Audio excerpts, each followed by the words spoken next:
Imagine driving over 150 miles per hour legally. No speed limit. That exists in Germany on the famous Autobahn. But the craziest part is not just the speed. There is a very popular theory among European drivers that German traffic enforcement focuses heavily on one thing: keeping both hands on the steering wheel. And according to many enthusiasts, this mindset even influenced Mercedes-Benz to develop advanced voice controls inside their cars. Today, we are going to talk about how the Autobahn was created, why German drivers can safely drive so fast, and how high-speed driving helped shape modern car technology. The story of the Autobahn began long before modern supercars existed. Germany wanted highways that were smooth, efficient, and built for long-distance travel. Unlike normal roads, the Autobahn was designed with wide lanes, gentle curves, almost no intersections, and extremely high-quality pavement. Everything was engineered for stability at high speed. Over time, the Autobahn became a symbol of German engineering. But here is something most people do not know. Not every Autobahn has unlimited speed. That is actually a myth. Many sections do have speed limits. However, some stretches still allow drivers to go as fast as they want, as long as conditions are safe. And that leads to the real reason why it works.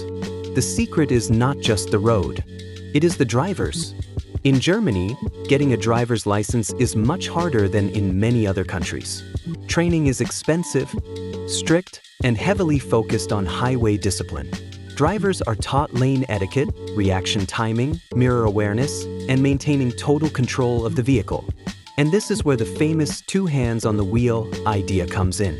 Many drivers believe German traffic cameras and police pay close attention to whether the driver is fully focused and maintaining proper control. The idea is simple. If you are driving extremely fast, your attention must stay on the road. At 250 kilometers per hour, even a tiny distraction can become deadly within seconds. So the culture around the Autobahn became centered on precision and focus. And because drivers need to keep both hands available, car manufacturers started thinking differently.